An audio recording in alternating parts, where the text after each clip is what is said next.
Imagine dedicating your life to someone who ends up looking at you like a burden, giving everything without reservation, time, energy, love, only to hear that you're simply a nuisance.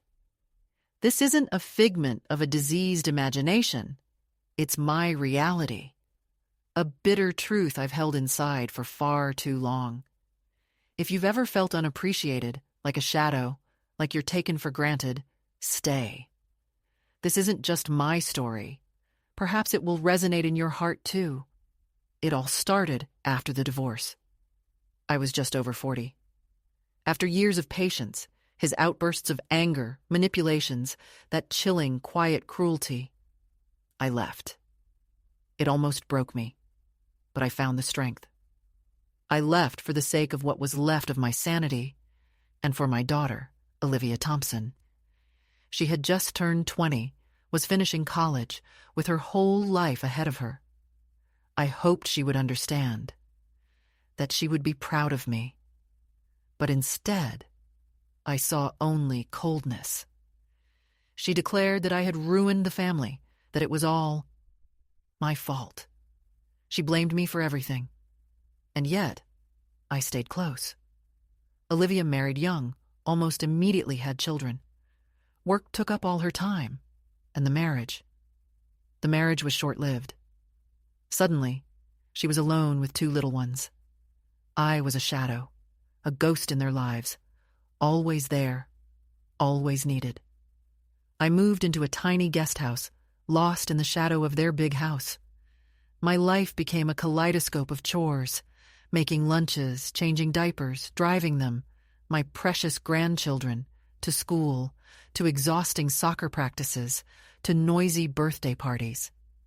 I was there during illnesses, when fever burned their little bodies, helped with incomprehensible science projects, comforted them after their first heartbreak, and chased away nightmares. I accepted all of this silently, without complaint, asking for nothing in return. I naively believed that this was love, self-sacrifice, support, unconditional presence. But Olivia Thompson's heart never thawed. With each passing year, she only became colder, sharper. Her words cut like shards of ice. She snapped at me in front of the children, rolled her eyes, accused me of interference, being old-fashioned, intrusive. "You spoil them too much," she would hiss through her teeth. "They'll never be normal if you're constantly fussing over them." Sometimes I'd overhear her laughing on the phone, talking to her friends. "My mom is basically a free nanny with her own opinions. What can you do with her?" And I would laugh too, quietly, in the kitchen, putting on a mask of indifference. But it was a lie. Every word she said pierced my heart like a dagger. Oh, how it hurt. The only thing that gave me the strength to go on was the children, my beloved grandchildren. They were my light in this impenetrable darkness. They clung to me as if I were their unwavering haven. After school, they would burst into my arms, and in the evenings, they would curl up comfortably next to me on the sofa. Over the years, their secrets and dreams found refuge in my ears. School dramas, first crushes, clashes with their mother, I knew every corner of their hearts. I was their quiet harbor, a place to take shelter from the storms. And yet, Olivia Thompson's prickly gaze haunted me. In her eyes, I read only a temporary phenomenon, an incorporeal shadow flitting around the edges of her life. Not a mother, not a woman with a past and dreams, but simply a function, a body that cooks food, maintains order, and makes sure that their fragile world doesn't fall apart. Had she ever seen the real me? This question tormented me like a splinter. And then the day came that turned everything upside down. It started with fatigue, but not ordinary fatigue, but exhausting, penetrating to the very depths of my bones. I couldn't walk from the kitchen to the porch without stopping to rest. Weight was melting away before my eyes. My hands trembled like autumn leaves in the wind. The doctor ordered tests, then more and more. And there he sits across from me, looking with sympathy, trying to soften the blow. Cancer. Aggressive. That day, I returned home, shrouded in silence, heavier and more oppressive than anything I had ever carried on my shoulders. How to tell Olivia Thompson? Fear gripped me, but not fear of the disease, but fear of her reaction. What if she saw it as just another nuisance, an annoying inconvenience in her already difficult life? I waited for 3 whole days. I hoped she would notice, understand. Finally, I couldn't bear it any longer, and told her. She, as if waking from a trance, tore herself away from her phone, blinked, and said, "Oh, well, we'll figure something out." There wasn't a trace of sympathy in her voice, only indifferent detachment. And then, a few days later, she threw out casually, "Mom, you should probably hire a nurse. I just don't have time for that." At that very moment, I stopped deluding myself. She didn't even ask how I was feeling. She didn't offer to take me to the doctor, just hire a nurse, as if I had turned into a foreign, burdensome problem. And I did it. I picked up the phone, and that decision, made in silence with a heart breaking in pain, became the first step toward what happened next. Back then, I had no idea where it would lead. The nurse arrived on Wednesday morning. Abigail Davis, 38 years old, with a neat bob of chestnut hair and kind eyes that reflected a life lived. She exuded a quiet strength, a confidence that didn't need to be demonstrated, but somehow filled everything around her. Olivia Thompson wasn't home when Abigail arrived. It was just me, wrapped in a shawl on the porch, trying to convince myself that the fresh California air wasn't chilling me to the bone. Abigail Davis approached me, holding a tablet, and gave me a smile that didn't feel forced, not the strained grimace I had grown accustomed to. "Mrs. Turner?"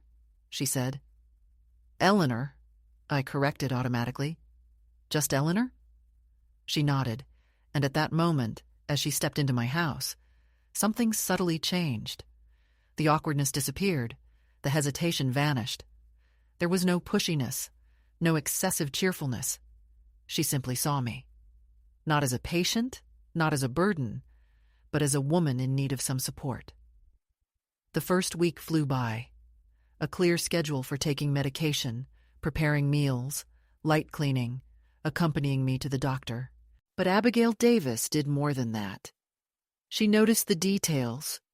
She saw my hands trembling before I even realized it myself. She brought warm socks without waiting for me to ask, as if she were reading my mind. She filled the bird feeder, deciding that their chirping and bright colors would cheer me up. Such small things. Such simple but important things that Olivia Thompson hadn't done in ages. And it wasn't just her actions. It was how she spoke to me. With respect, as an equal. As if my thoughts mattered. As if my words weren't a burden. We sat on the porch after lunch, and I eagerly told her about the garden I once cultivated myself, until my body rebelled against me. A spark of memories lit up in my eyes, and Abigail listened attentively, tilting her head slightly, catching every word as if it were the most fascinating story in the world. She listened, really listened with all her heart, and then said something like, "Tell me what flowers to plant. I have the hands, and you have the gift of seeing beauty." I had forgotten the last time I smiled so genuinely. When Olivia Thompson graced me with her visit, and I use that word loosely as she barely crossed the threshold, glued to her phone, she wasn't interested in my well-being at all. Her gaze, like a predatory beast, roamed the house, looking for what Abigail Davis was doing or not doing. "So, how's the nurse?" she tossed out once, lazily sipping her iced coffee, as if that were the only thing that mattered to her. "She has a name," I snapped. Olivia Thompson raised an eyebrow condescendingly. "All right. How's Abigail Davis?" "She's wonderful," I replied, perhaps with too much sharpness.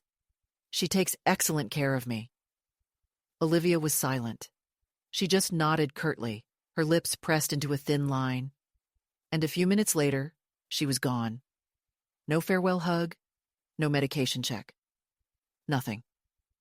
Around this time, I began to feel changes within myself.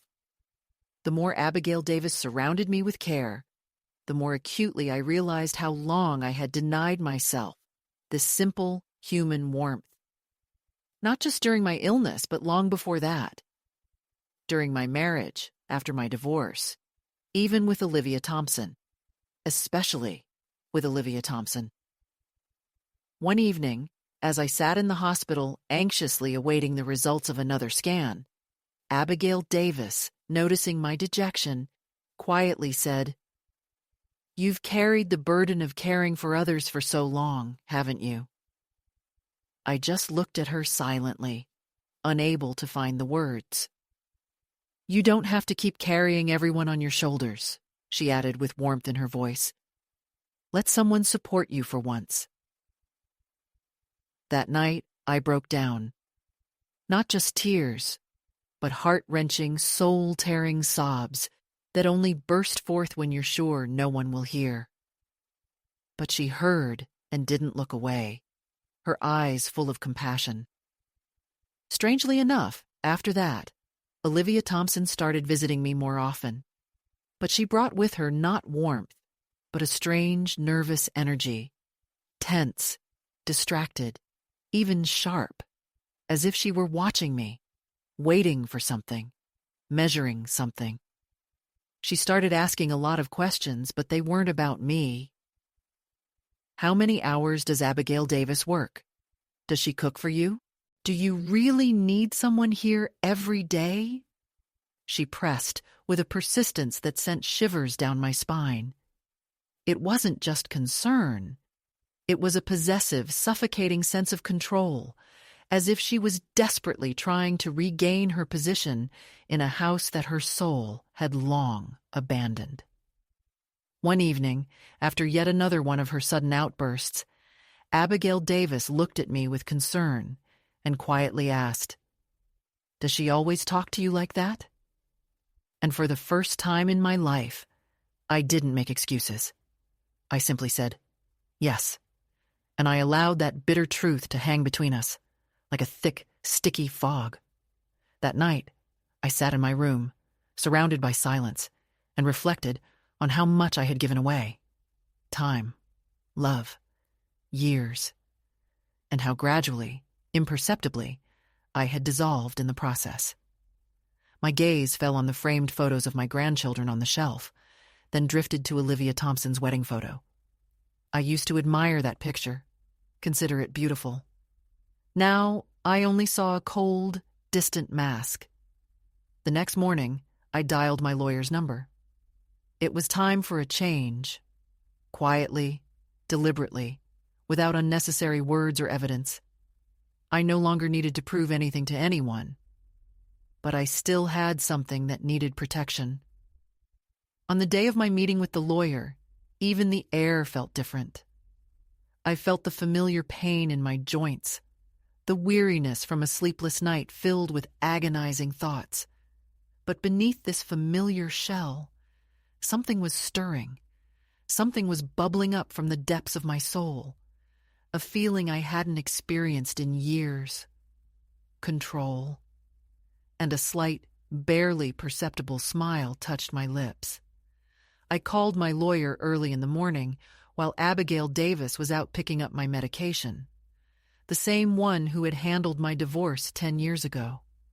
He was clearly surprised to hear my voice, but he was still courteous. We arranged a confidential meeting at his office the next day. I didn't say anything to Olivia Thompson. When Abigail Davis drove me, she didn't ask any unnecessary questions. She only adjusted the heated seat, handed me my scarf, and quietly said, "Call if you need anything."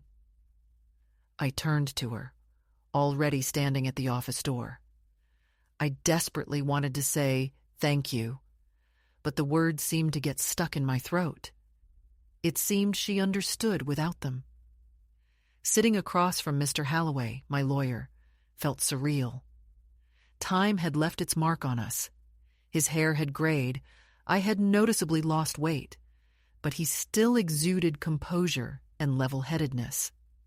As he shuffled through old papers, he looked up at me and stated, "You never made any changes to your will after the divorce, Eleanor." I nodded. "I know. That's why I'm here." When I voiced my wishes, he hesitated for a moment. "Are you sure?" he asked gently, with concern in his eyes. "This isn't just a minor adjustment, you know." "I'm sure," I said, with a firmness in my voice that surprised even me. Revenge? No, I didn't crave it. 'Cause pain to Olivia Thompson? No, not that either. But I could no longer play this false game, pretending that there was something more between us than just a transaction. Now that I had finally felt true care and compassion, everything had become crystal clear. In my new will, my grandchildren were named equal heirs. I made sure to create educational trusts for each of them, and I added Abigail Davis to the will, not out of a sense of obligation, but because she deserved it. She had treated me with dignity and respect when everyone else had turned away. After signing the papers and affixing my seal, I left the office with a strange sense of peace. But that peace was short-lived. Like a bolt from the blue, Olivia Thompson appeared 2 days later. She stormed into the house as if she still owned the place, only slightly nodding to Abigail Davis as she passed her in the hallway. I was in the kitchen, trying to eat something. My appetite had been gone lately. Olivia threw her purse on the table and, crossing her arms, leaned against the refrigerator. "So," she said, with icy disdain in her voice, "you're spending a little too much time with your nurse, don't you think?" I blinked at her, confused. "Abigail Davis. Her name is Abigail Davis." "Right. Abigail Davis." Her voice sounded sharp, like a taut string. "The kids said she's been driving them to school." "She offered," I said cautiously. "It's a great help to me, and they like her." Olivia Thompson twisted her face into a semblance of a smile that held no warmth. "Of course they like her. She's probably spoiling them to get on your good side." I stared at my daughter, not knowing what I felt, shock or just exhaustion from the constant turmoil. "Why would she need to get on my good side?" Olivia Thompson faltered for a moment. "I don't know. People always have motives. You're not naive. You're not naive, Mom, are you?" That word, naive, landed like a slap in the face. After everything, after decades of pulling her out of trouble and keeping her life from falling apart with my own 2 hands, she dared to call me naive. I slowly rose, leaning heavily on the edge of the table. "Abigail Davis hasn't asked me for anything, Olivia Thompson. Not once. And, if you haven't noticed, she's the only person who treats me like I mean something." My words hit their mark. I saw a flash in her eyes, but she immediately covered it with a cynical smirk. "As you wish. Just don't be stupid with your money, okay?" 5 minutes, and she was gone. The door slammed shut, leaving me alone with the echoing silence. I stared at that door for a long time, as if expecting her to change her mind. That same evening, I stumbled upon Abigail Davis in the laundromat, folding towels. Raising her clear, calm eyes to me, she asked, "Rough day?" I just nodded in response. "They all have been lately. But this one left a scar." Abigail Davis didn't ask questions, just nodded and continued her task. For the first time in years, I felt truly seen. And not just seen, but considered worthy of being seen. That's when I realized that love isn't just about blood ties. It's about presence, respect, kindness. And sometimes, it's those who share no DNA with you who are capable of giving you that. They're the ones who stay when everyone else leaves. The days dragged on, and with each new day, I felt stronger and weaker at the same time. Stronger in my resolve, but weaker physically. The treatment was brutal. I sat silently, allowing the IV drip to draw something out of me, as if it were stealing pieces of my soul instead of healing me. My hair thinned like autumn leaves. My appetite vanished, leaving only a bitter aftertaste. The mirror, once my faithful friend, now reflected a stranger, a tormented woman. But through the haze of illness and despair, like a beacon, shone Abigail Davis. She was there when nausea twisted me into knots, ready to support and comfort me. She was there when one morning my legs gave way and I collapsed in the hallway. She caught me, literally caught me, prevented me from shattering. She stayed up all night, conjuring up bone broth, knowing it was the only thing I could swallow. She didn't just take care of me. She nursed me back to health, putting her heart into every action.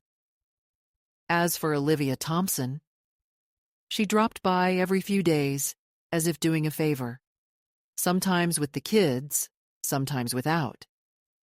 She lingered in the doorway, as if longing to be somewhere better. She was constantly checking her phone, distracted and aloof. Each of her visits felt like a burdensome obligation she couldn't wait to be rid of. One day, after a particularly exhausting treatment, I was lying on the sofa, covered in a blanket, like a fragile doll. Abigail Davis sat quietly beside me, engrossed in a book, her presence calming and warming. And then, as always without warning, Olivia Thompson burst in, wearing sunglasses and holding a coffee. She cast a fleeting glance at me, as if I were part of the furniture. "Is she really necessary here every day?" she asked challengingly, glancing at Abigail Davis. Abigail didn't even raise an eyebrow, continuing to read. "Yes," I simply replied. Olivia Thompson snorted, her whole demeanor expressing disdain. "You're exaggerating.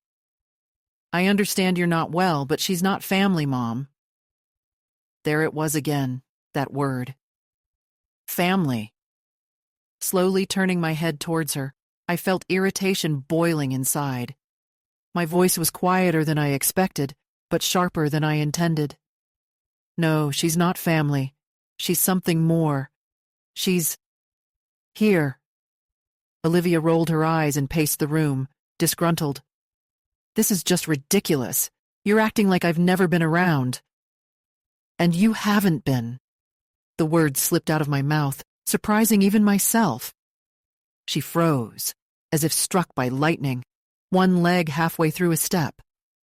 Her mouth opened and closed helplessly, like a fish thrown onto the shore, trying to argue but finding no words. I remained silent, realizing that nothing more needed to be said.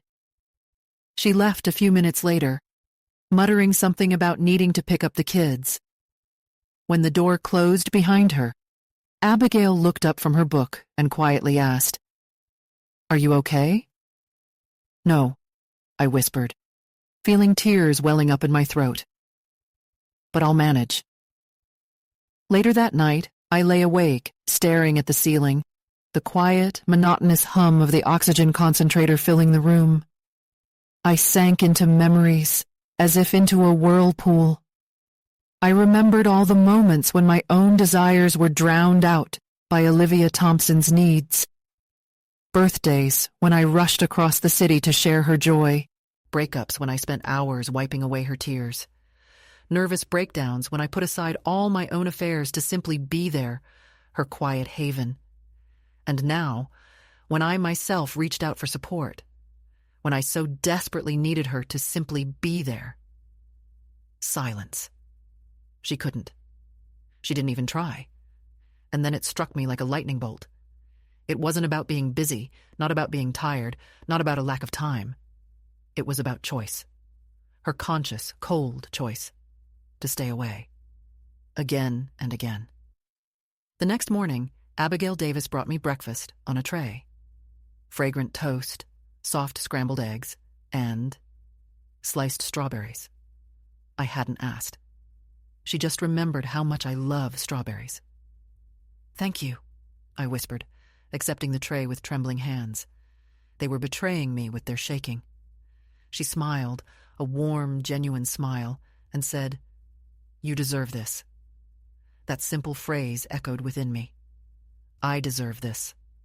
Not guilt, not reproaches, not icy visits, not eye rolls, not being treated like a burden. For the first time in my life, I allowed that thought to blossom in my heart without a shred of shame. I deserve more. And I was no longer afraid to demand it. Abigail Davis became my shadow, but in the best, brightest sense of the word. She was there when needed, asking nothing in return. She glided through the house like a shadow, quiet and unobtrusive. No bossiness, no invasion of privacy, just a constant, comforting presence. And that constancy, like a soft light, began to heal a deep wound inside me, one I hadn't even known existed. She didn't pry, but she noticed everything.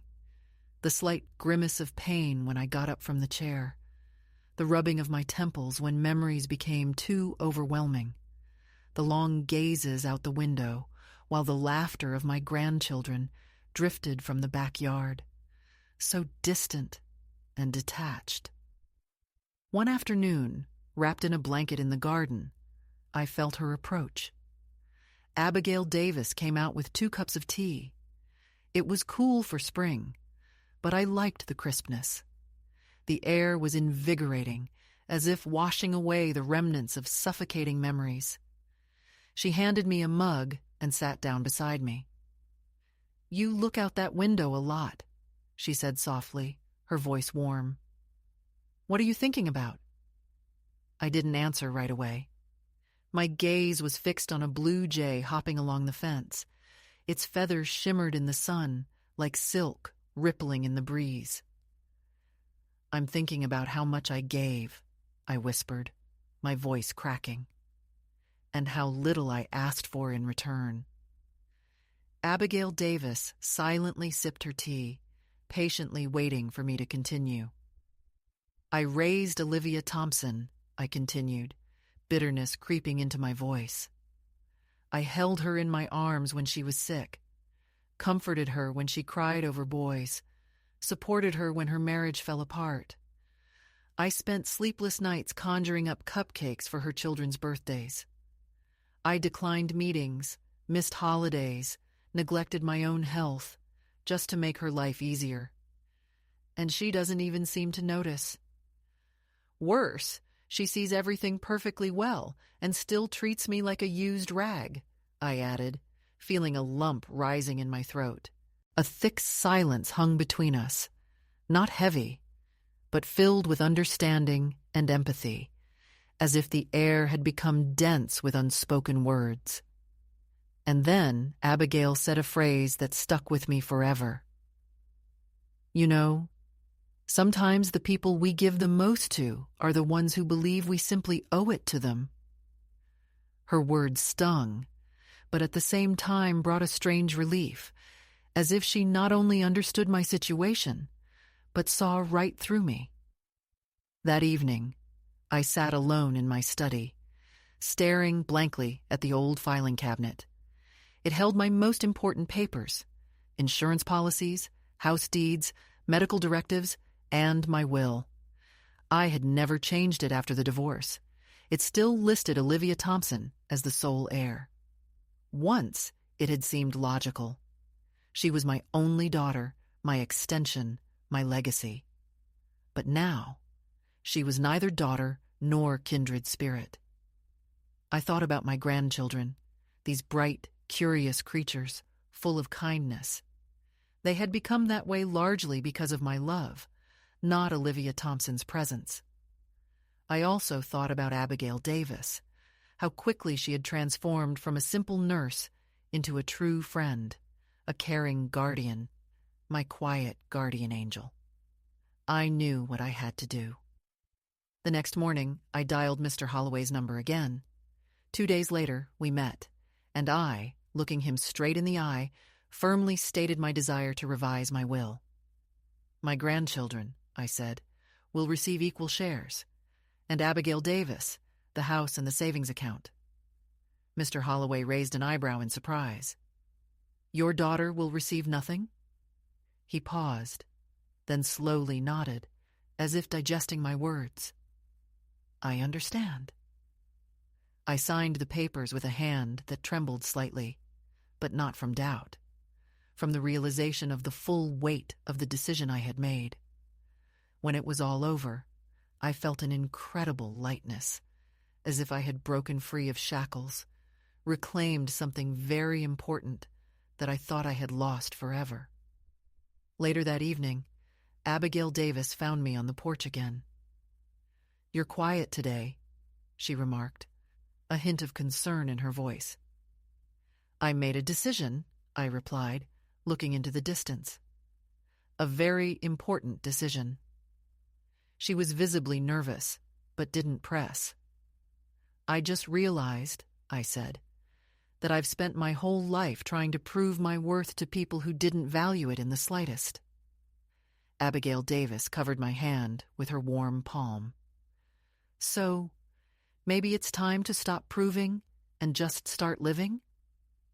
I looked at her, really looked at her, and for the first time in years, I felt something inside me quiet down.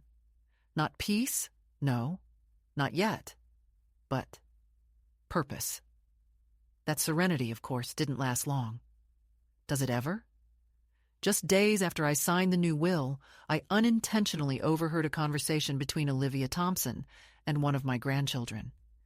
She showed up again without warning, supposedly just checking in, though she spent most of the time digging through her phone and asking questions that were really veiled accusations. Does the nurse sleep here? She hissed to my grandson, assuming I couldn't hear. I was standing in the hallway, out of sight, but her voice carried clearly. And she uses Grandma's car? What about credit cards? Has she bought herself anything? A chill went through me. This wasn't concern, not worry, but a full-blown interrogation. Slowly entering the room, I called out, Olivia Thompson, can we talk? She flinched, looked up, and reluctantly followed me into the kitchen. What's wrong? She asked, crossing her arms as if bracing for an attack. I looked her straight in the eye, not breaking contact. Why are you questioning my grandchildren about Abigail Davis? Her face flickered. Guilt flashed, replaced by irritation, and then her usual defensiveness. Always the defensiveness. I'm just trying to protect you, she declared. You're sick, Mom. People like her are just waiting to take advantage of you. I spoke calmly, evenly, without shouting or tears, as if reading a recipe. Abigail Davis has shown me more respect, kindness, and care in a month than you have in the last 10 years. Olivia Thompson scoffed. She's getting paid for it. And you? I asked, not raising my voice. What's your excuse? She fell silent, looking down. And then she said the words that were the final straw, the words that sealed everything. Mom, you're being foolish. You don't even know her. You're just lonely. This is absolute madness. Each of her words cut like a knife. I stood up, feeling my legs tremble, not from weakness, but from years of pent-up rage. Maybe I am sick, I breathed, trying to stay calm. But I'm not stupid, and I'm certainly not lonely. I've just learned to tell the difference between genuine closeness and empty love. Her face suddenly went blank, like a mask. And then I knew. She sensed it. She sensed that something had changed, that the control she thought she had over me, emotional, financial, moral, was slipping through her fingers. That day, she left in silence, only the click of her heels echoing in the hallway, like gunshots marking the end of an era. Later that evening, I sat at the dining table with Abigail Davis and laid everything bare. She listened intently, without interrupting, her face calm, but I saw a flicker of concern in her eyes. "Maybe I should leave for a while," she asked quietly. "Give you some space?" "No," I replied firmly. "This is my home. You're not the problem." Silence fell, thick and tense. I took her hand in mine and squeezed it tightly. "I need you here." Warmth flickered in her eyes. "Then I'll stay." The following week passed quietly. Olivia Thompson didn't appear. The children still came after school, just as bright and sweet as ever. But I sensed a falseness in their voices, a certain strain. Something subtly changed. Hesitation bound me, like icy armor. It felt like Olivia Thompson had whispered something to them, something that sent shivers down my spine. And then one day, out of the blue, a call came from Mr. Holloway. "Your daughter visited me at the office," he said, and each word seemed to pierce my heart. "She was pressing me about your will, demanding information. Of course, I couldn't disclose anything, but she seemed suspicious and very angry." The blood drained from my face. Thanking him in a trembling voice, I hung up and froze in the deafening silence, probably for an hour. Olivia Thompson knew, or at least suspected.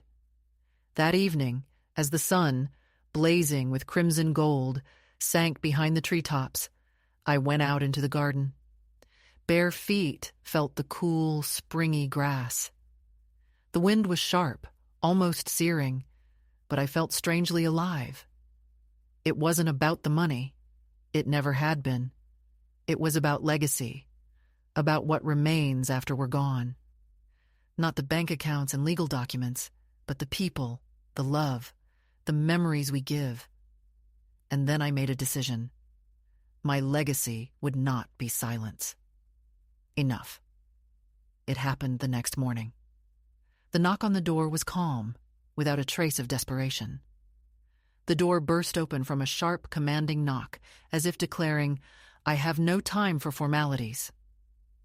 Abigail Davis, as always, glided silently to the door. I was finishing my tea when Olivia Thompson's voice, sharp as a razor, pierced the quiet of the house. "I need to speak with Mom alone." Abigail Davis didn't even flinch. She looked at me, awaiting my decision. With a barely perceptible nod, I dismissed her. She stepped aside, remaining the same impassive, silent shadow, always nearby, always ready. Olivia Thompson burst into the living room like a mistress of the house, as if she owned the place. Madness danced in her eyes, her face contorted in a grimace of tension. "I want to know the truth," she blurted out without a greeting. I didn't pretend not to understand what she was talking about. "I spoke with your lawyer," she continued, her voice ringing with fury. "He didn't say anything, but I didn't need him to. I can feel it." I slowly, with deliberate care, placed my cup on the table. "And what is it that you feel, Olivia Thompson?" I asked, trying to remain calm. She fixed me with a gaze full of hatred. "That you're giving everything to her, to Abigail Davis, this stranger, instead of your own daughter. That's what I feel. No anxiety, no sadness, not even a hint of regret. Just a dull, unspoken conviction that she was owed." I looked at her for a long time without saying a word. My silence made her nervous, shifting from foot to foot. She always hated it when I didn't answer. She couldn't stand it her whole life. "I gave you absolutely everything I had," I said, and bitterness rang in my voice. "Time, energy, my very life. And you. You responded with alienation, reproaches, and icy silence." "I didn't." "Yes," I interrupted quietly, but with such steely certainty that she flinched. "Yes, you did. And when I fell ill, you didn't ask how you could help. You wondered who you could pass it off to." She crossed her arms over her chest. A defensive posture. Perpetual defense. "I have children, Mom. A career. I can't drop everything in an instant." "And I did," I replied, and every word echoed with the pain of years lived. "I dropped everything for you, again and again. And now, when I need support, you're angry that it's not you I need." She looked away, biting her lip, and then she snapped like a cornered animal. "She's just manipulating you." "No," I countered. "She's showing care." "Those are completely different things." Olivia Thompson's voice broke into a scream. "Are you seriously intending to leave her everything after everything I've done for you?" I slowly rose. My body ached, my legs trembled with weakness, but I straightened up as much as I could. "You never asked what I needed. Not once. You only saw what you thought you were entitled to by birthright." Tears welled up in her eyes.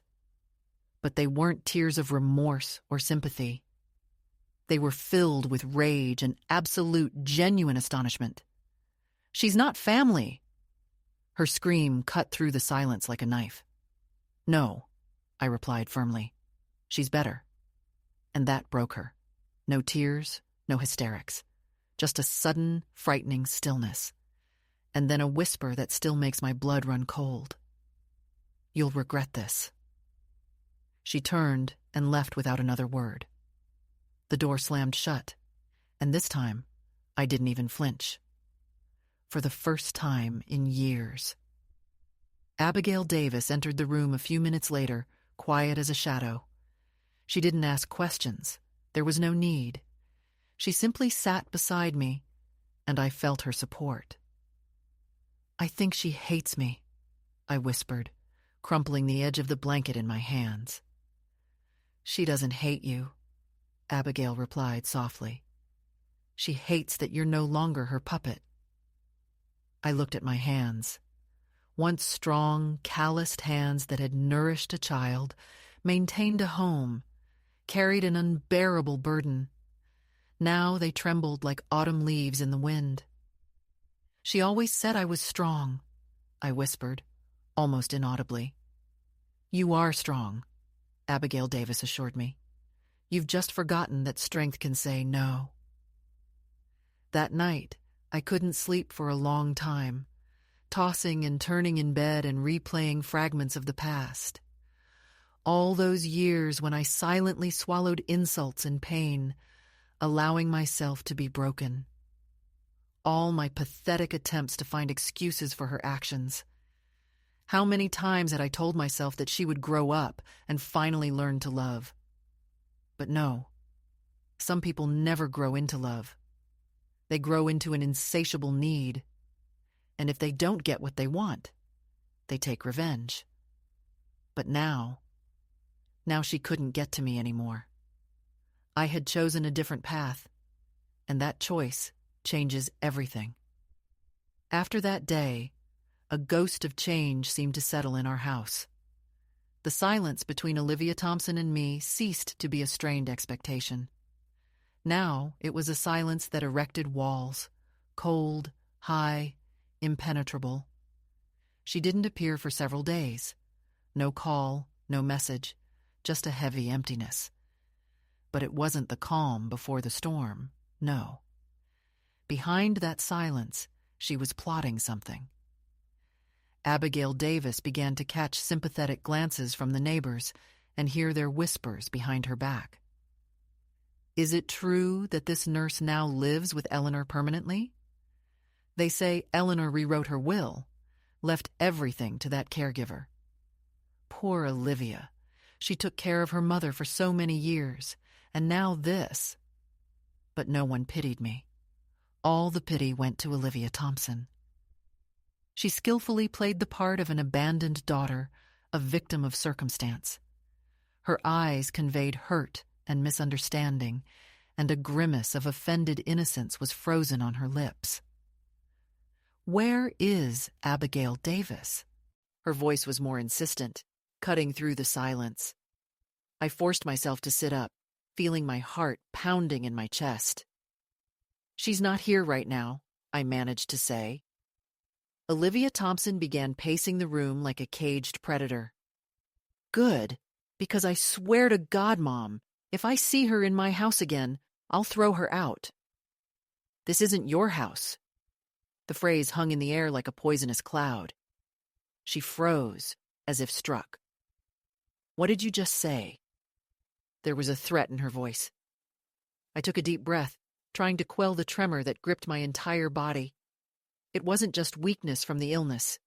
It was something ancient, deeply hidden. Rage, pain. All those years of silently swallowing insults, enduring her neglect, her coldness, her eye-rolling. It all suddenly boiled over, demanding release. You don't live here, I said, trying to keep my voice steady despite the emotions raging inside. You can't just barge in here like this. You have no right to threaten anyone. I'm not threatening her, she hissed, like a snake. I'm protecting you. From whom? My question sounded like a challenge. From the only person who hasn't abandoned me in recent months? She glared at me, her eyes narrowed with anger. She's just using you. I rose to my feet, feeling my knees tremble treacherously beneath me. No, Olivia Thompson cares about me. Something you stopped doing a long time ago. My words, like a slap, made her recoil. My voice was quiet, but steel rang in it. You burst in here like a hurricane. Accusations, lies, and now you want to throw out of this house the person who saved me? She's not family, Mom. I didn't shout. There was no need. Neither are you anymore. These words, like a dagger, pierced her. Her face contorted with pain, her lips trembled, and her eyes instantly filled with tears she desperately tried to hold back. You don't mean that, she whispered, broken. I remained silent, because deep down, I really did mean it. She looked around the room, as if seeing it for the first time. Photos of grandchildren on the shelves. The blanket Abigail Davis had brought from a thrift store because it looked so cozy. A neatly stacked pile of medical forms by the door. This was no longer her home. It hadn't been for a long time.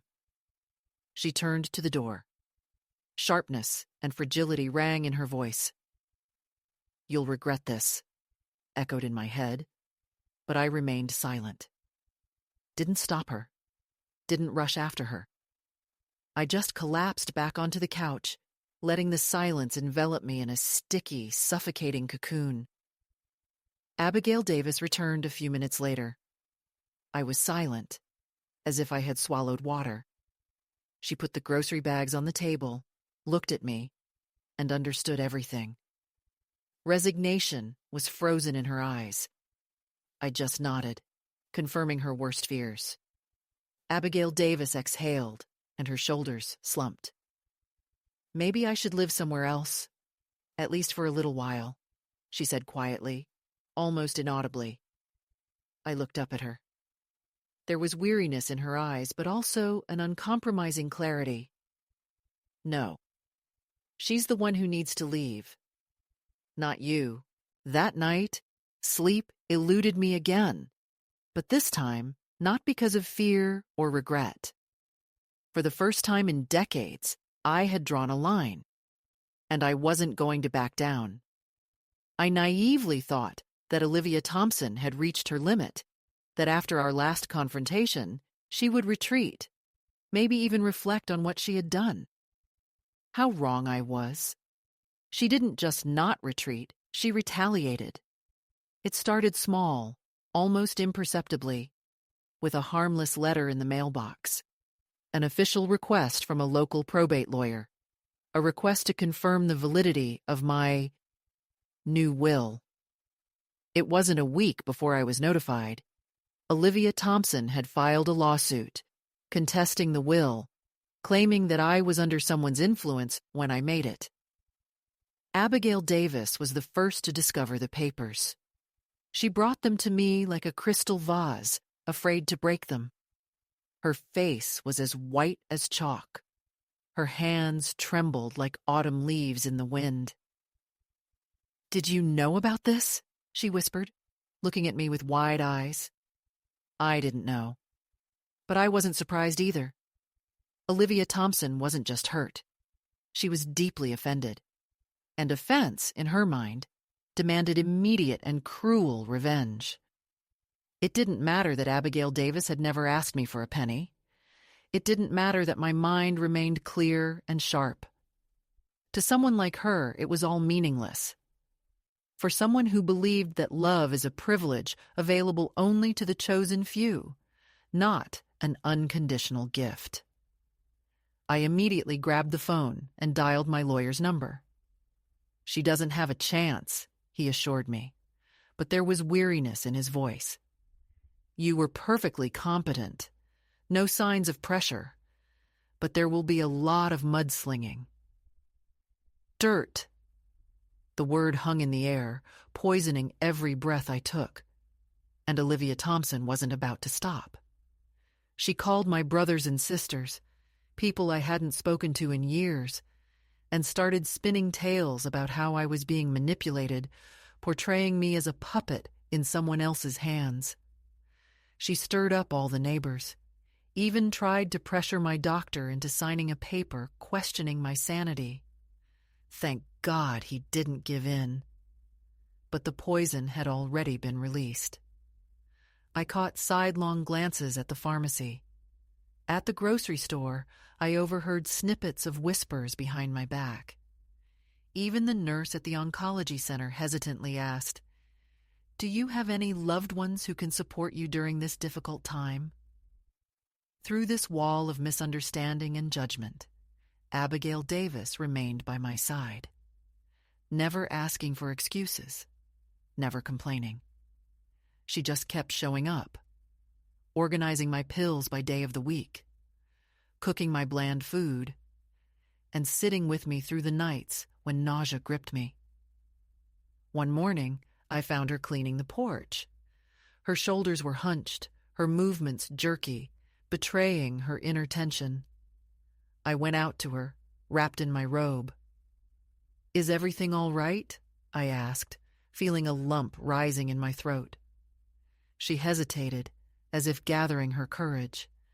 Then she turned to me and blurted out, "I never wanted it to be like this." I understood her without words.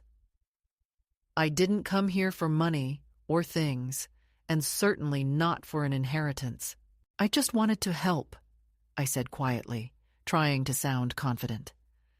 I nodded in response. "And you've helped more than you realize."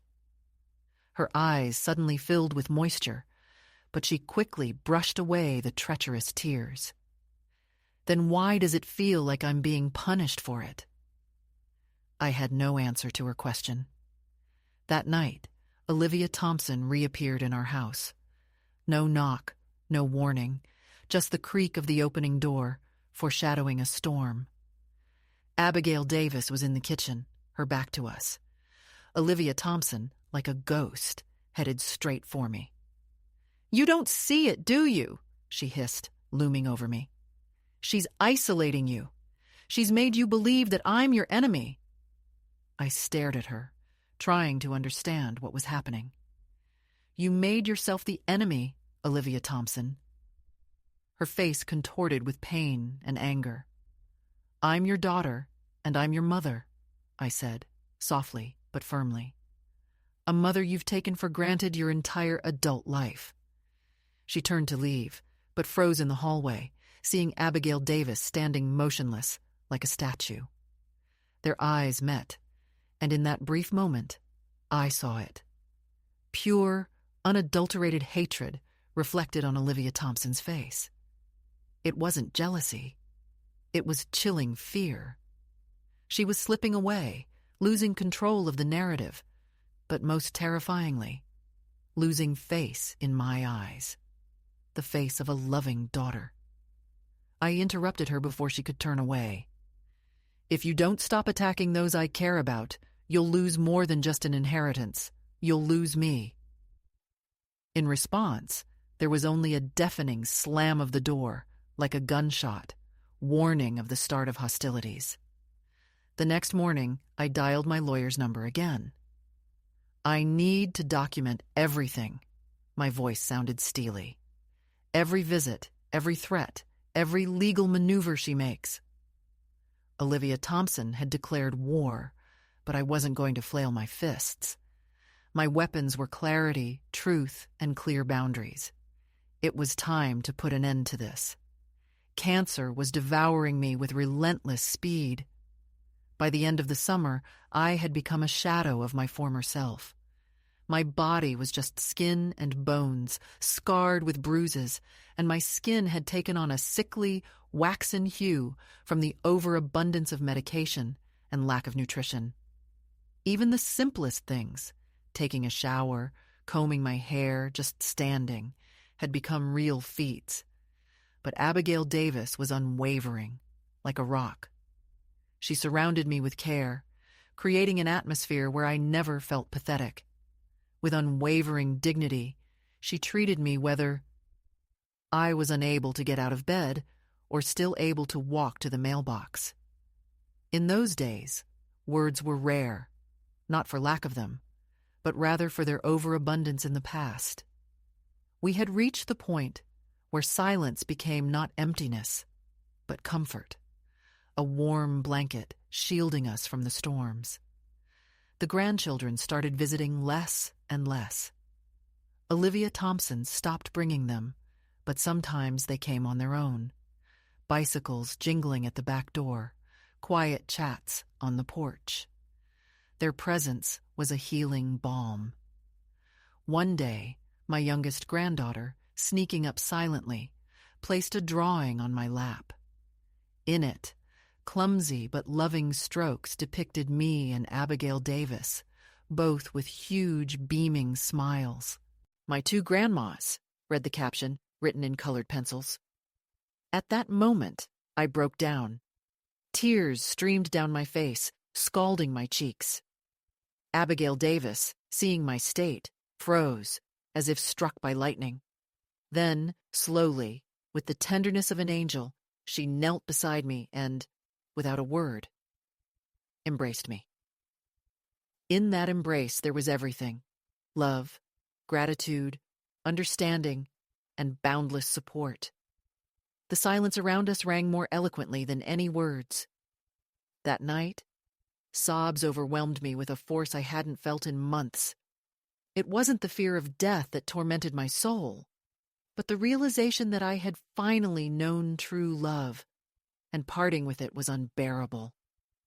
And then, like a ray of sunshine, Olivia Thompson returned one Sunday morning, as always, without warning.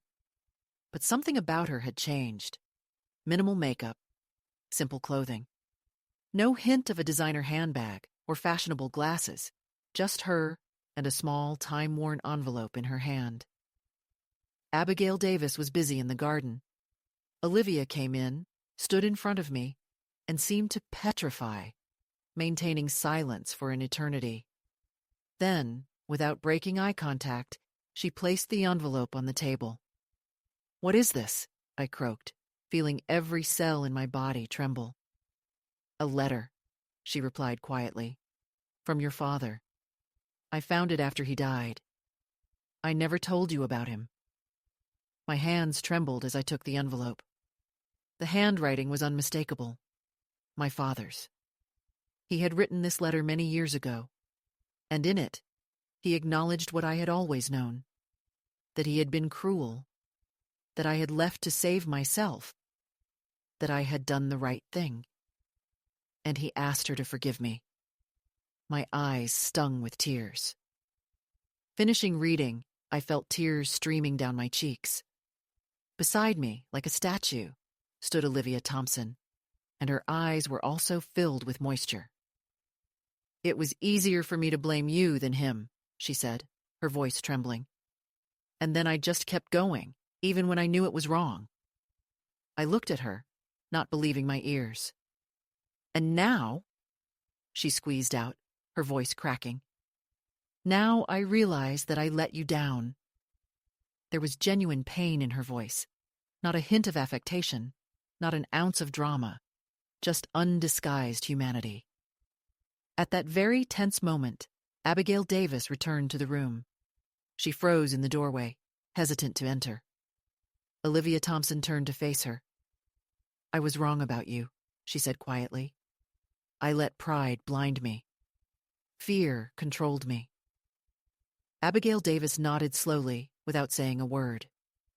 Olivia Thompson looked at me again. "I'm not expecting anything," she whispered, looking down. "Not forgiveness, not a return home, not a place in your life. I just had to say it." And for the first time, I believed her. I took her hand in mine. "I don't hate you, Olivia Thompson," I said, and the words sounded unexpectedly firm. "But I can't pretend that we're the same anymore." She just nodded in response, accepting my words without argument. After a few agonizing minutes, she left. No loud scenes, no slamming doors, just ringing silence. A silence that felt like a period at the end of a long, agonizing story. As the sun, painting the treetops in crimson tones, began to slowly decline towards the horizon, Abigail Davis sat down beside me. "Are you okay?" she asked quietly, her eyes full of sympathy. I nodded briefly. "I'm just tired," I confessed. And this fatigue was not only caused by the illness. I was exhausted from the burden of unspoken grievances, from the constant thirst for love where it was dispensed in meager doses, like precious currency. But now all the words had been spoken, and I had heard what I needed to hear. Forgiveness is not a wide-open gate. Sometimes it's just the click of a lock, quietly freeing you from the shackles of the past. The day I truly let her go was not marked by thunder and lightning. It passed in silence, almost imperceptibly. Sunlight streamed through the kitchen window, creating a soft golden light that seemed to envelop everything in tenderness. Abigail Davis, humming an unfamiliar melody, leisurely sliced apples, and this simple domestic image filled me with hope. The aroma of cinnamon thickly saturated the air like warm hugs. She returned to her pies, as if conjuring bright memories from the past. I, wrapped in my favorite soft blanket, sank into the armchair by the window, mesmerized by the dance of the trees in the wind. It seemed they were waiting for me to finally pay attention to them. After noon, Olivia Thompson appeared. Without knocking, without warning. She didn't need to anymore. This time there wasn't a trace of makeup on her face, and her shoulders didn't betray the usual tension. Just her, with a small tray in her hands, on which sat a cup of tea and a fresh roll, bought at the nearest shop, but carefully warmed. "I brought your favorite," she whispered, smiling shyly. I couldn't help but smile back. "You remember?" She placed the tray on the table in front of me and sat down in the chair opposite, nervously intertwining her fingers in her lap. "Can I stay here for a while?" she asked quietly, as if apologizing with her very presence. "You're already here," I replied, trying to hide my excitement. For a while, we sat in silence. No reproaches, no painful memories, no picking at old wounds. Just two women, one wise with experience, the other grown, sharing this quiet space. She looked up at me, and I saw her eyes fill with tears. I know things will never be the same. And maybe they shouldn't be, I said softly, trying to ease the weight of the moment.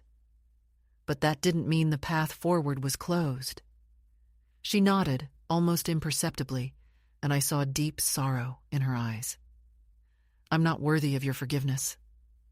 I took a sip of tea, feeling the bitterness of the words burn my throat. Not worthy, I said, not looking away. But I forgive you anyway. A single tear betrayed her, running down her cheek and revealing the storm of emotions within. Why? She whispered, as if afraid to hear the answer. Because forgiveness, I replied quietly, doesn't free you. It frees me. At that moment, Abigail Davis walked into the room and froze in the doorway, as if she had stumbled upon a ghost. Her gaze met Olivia Thompson's, and time seemed to stand still. I held my breath, watching this silent scene. I'm sorry, Olivia Thompson whispered, and her voice held genuine remorse. For everything I said, for everything I tried to do. Abigail Davis nodded slowly, her face an impenetrable mask. Thank you, she said softly, and in that one word, there was a whole history of pain and forgiveness. And that was it. No hugs, no effusive displays, just a silent acknowledgement between two people who had survived different but equally devastating storms, and who now found themselves on the same shore for the first time. That evening, Olivia Thompson stayed for dinner. She silently helped Abigail Davis in the kitchen, their movements cautious and coordinated. Words were unnecessary. There was no tension in the air, only a fragile, nascent truce. When everyone had left the room, leaving me alone with the silence, I reached for the folder containing the updated will. My fingers trembled as I touched the paper, as if I were holding not just a document, but the fate of these two women. I opened it one last time, my fingers sliding over the familiar lines. Names. Distribution. Everything exactly as I had decided. Not a single correction, not out of revenge, no. This decision was never about punishment. It was about truth. Hard-won truth. Olivia Thompson was no longer the epicenter of my universe. And, that was right. She would remain a part of my story, but no longer the axis around which I was doomed to revolve. My true legacy would not be what I left in the will, but what I had sown in the hearts of the people who loved me. Grandchildren who would remember my laughter, not the painful silence. A woman who had extended a helping hand when the world around her had frozen. The me who had finally chosen life instead of suffocating duty. That night, I wrote a letter. Not to Olivia Thompson, not to Abigail Davis, to myself. I wrote about how proud I was of the woman who had found the strength to say, enough. About how I admired the grandmother who had given her heart completely, unconditionally.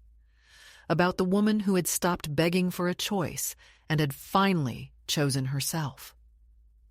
I folded the letter, carefully put it in the drawer by the bed, and fell asleep with the brightest, gentlest smile I could remember. This story is not about revenge. It's about freedom. And after everything I had been through, it was more than I could have dreamed of.